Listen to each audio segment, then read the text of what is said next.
আচ্ছা, আমাদের এই যে আধ্যাত্মিক যাত্রা, সেখানে দুটো শব্দ স্মরণ আর দায়িত্ব, এগুলো ঠিক কিভাবে আমাদের নিজেদেরকে চিনতে সাহায্য করতে পারে?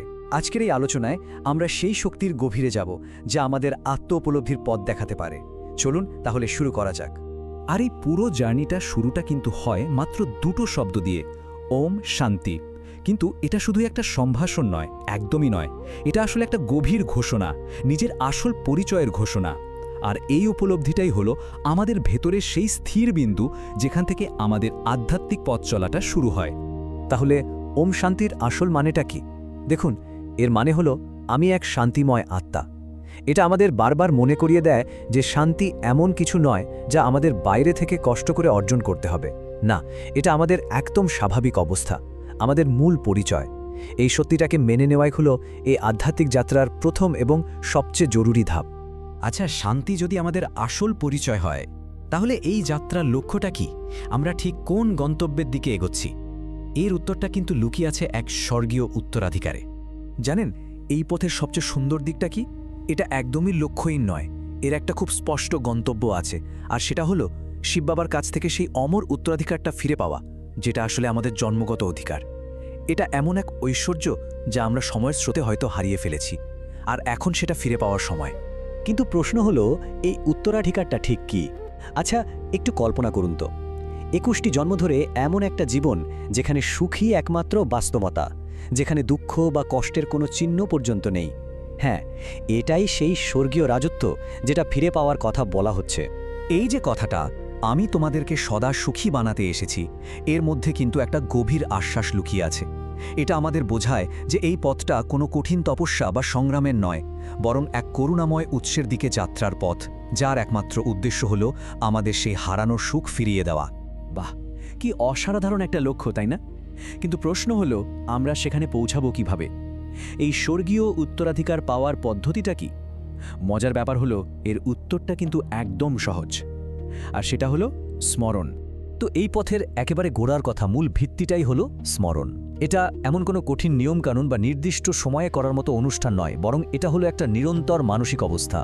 কাজ করার সময়, চলার পথে, সবকিছুর মাঝে সেই পরম উৎসের সাথে একটা সচেতন সংযোগ বজায় রাখা। এই পথটার সৌন্দর্যটা একবার দেখুন তো। স্মরণকে কোনো যান্ত্রিক অভ্যাস হিসেবে দেখা হচ্ছে না, বরং একে বলা হচ্ছে প্রেমিকের মতো প্রিয়তমকে মনে রাখা।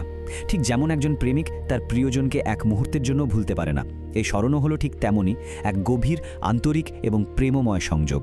আর ঠিক এই জায়গাটাতেই এই পথটা অন্য অনেক আধ্যাত্মিক পথ থেকে একেবারে আলাদা হয়ে যায়। অনেক পথের লক্ষ্য হলো নির্বাণ, মানে ঐশ্বরিক সত্তায় মিশে যাওয়া, শূন্য হয়ে যাওয়া। কিন্তু এখানে লক্ষ্য হলো পরমাত্মা বা পরম পিতার সাথে একটা জীবন্ত, প্রেমময় সম্পর্ক তৈরি করা। এটা নিজেকে হারিয়ে ফেলার পথ নয়, বরং সংযোগের মাধ্যমে নিজেকে খুঁজে পাওয়ার পথ। আচ্ছা, এতক্ষণ তো আমরা ব্যক্তিগত জার্নির কথা বললাম, কিন্তু যখন একজন ব্যক্তি এই পথে অন্যদের পথ দেখানোর দায়িত্ব নেন, তখন কি হয়?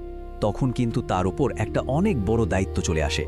এ প্রশ্নটা, অন্যদের শেখানোর সময় বুদ্ধি কোথায় থাকে, এটা কিন্তু শুধু শিক্ষকের জন্য নয়, এটা পুরো প্রসেসটার একেবারে কেন্দ্রে। কারণ একজন পথপ্রদর্শকের নিজের মানসিক অবস্থাটা সরাসরি অন্যদের উপর প্রভাব ফেলে। তার ভেতরের স্থিরতাই অন্যের স্থিরতার কারণ হয়ে দাঁড়ায়। তাহলে আসল পার্থক্যটা কোথায় তৈরি হয়? পার্থক্যটা হলো শিক্ষকের মনে। যখন মন পরম পিতার শ্রীমরণে একদম স্থির থাকে, তখন সাধারণ কাজও মহৎ সেবায় পরিণত হয়, যা অন্যদের উন্নতি ঘটায়। আর অন্যদিকে মন যদি ছন্ন ছাড়া থাকে, দেহ সচেতনতায় ডুবে থাকে, তাহলে কিন্তু ভালোর জন্য করা কাজটাও উল্টে ক্ষতি করে ফেলতে পারে। এই প্রশ্নটা আমাদের একেবারে মূল সত্যিটার সামনে দাঁড় করিয়ে দেয়। যার নিজের বুদ্ধি ঘুরে বেড়াচ্ছে, সে অন্যকে পথ দেখাবে কি করে? খুব সহজ কথা। যে নিজে স্থির নয়, সে অন্যকে স্থিরতা দেবে কিভাবে? এটা আধ্যাত্মিক জগতের এক সহজ কিন্তু খুব কঠোর নিয়ম। তো এই যে ব্যক্তিগত জার্নি, এটাকে আরও ভালোভাবে বুঝতে হলে একটা বড় ছবি দেখা দরকার।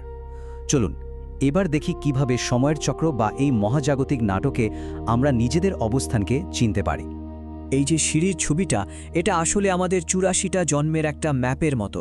এটা দেখায় কিভাবে আমরা সত্যযুগের সেই সোনালী শিখর থেকে ধীরে ধীরে নিচে নামতে নামতে কলিযুগের অন্ধকারে পৌঁছেছি। তবে সবচেয়ে ইম্পর্ট্যান্ট স্টেপ কোনটা জানেন? সেটা হলো সঙ্গম যুগ, মানে এখনকার এই সময়টা। এটাই সেই মুহূর্ত যখন আমাদের কাছে আবার ওপরে ওঠার সুযোগ এসেছে। এই পুরো সাইকেলটাকে জানা মানে কিন্তু শুধু ইতিহাস পড়া নয়, এর মানে হলো জীবনের এই বিশাল নাটকে নিজের ভূমিকাটা বোঝা। আমরা কোথা থেকে এসেছি, কেন এখানে আছি আর কোথায় চলেছি, এই সব প্রশ্নের উত্তর যখন একদম পরিষ্কার হয়ে যায়, তখন জীবনের উদ্দেশ্যহীনতা কেটে গিয়ে একটা গভীর অর্থ খুঁজে পাওয়া যায়। আমরা ৮৪ সম্পূর্ণ করেছি, এখন আমরা ফিরে যাচ্ছি। শুধু একবার ভাবুন তো, এই উপলব্ধিটা কতটা পাওয়ারফুল। এটা কোনো সাধারণ ইনফরমেশন নয়, এটা হলো মুক্তির একটা ঘোষণা। এই জ্ঞান আমাদের মনে করিয়ে দেয় যে দুঃখের দীর্ঘরাত শেষ, আর এখন ঘরে ফেরার আনন্দ উদযাপন করার সময়। কিন্তু কথা হলো, এত জ্ঞান, এত উপলব্ধি, এগুলো তো সব অর্থহীন যদি না আমরা এটাকে নিজেদের জীবনে কাজে লাগাতে পারি, তাই না?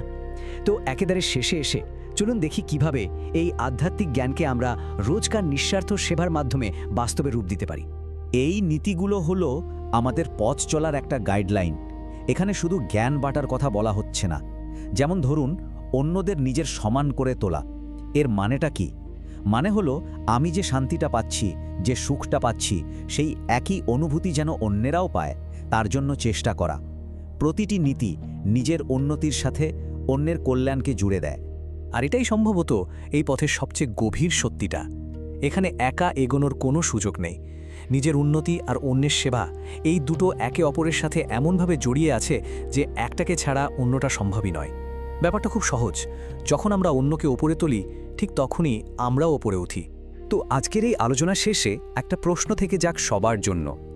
আজ কোনো একটি নিঃস্বার্থ সেবার কাজ করা যেতে পারে, কারণ দিন শেষে আসল কথাটা হলো, জ্ঞান কিন্তু কাজে না লাগালে সার্থক হয় না। এই মহান ধারণাগুলোর আসল শক্তি লুকিয়ে আছে আমাদের দৈনন্দিন ছোট ছোট কাজের মধ্যেই।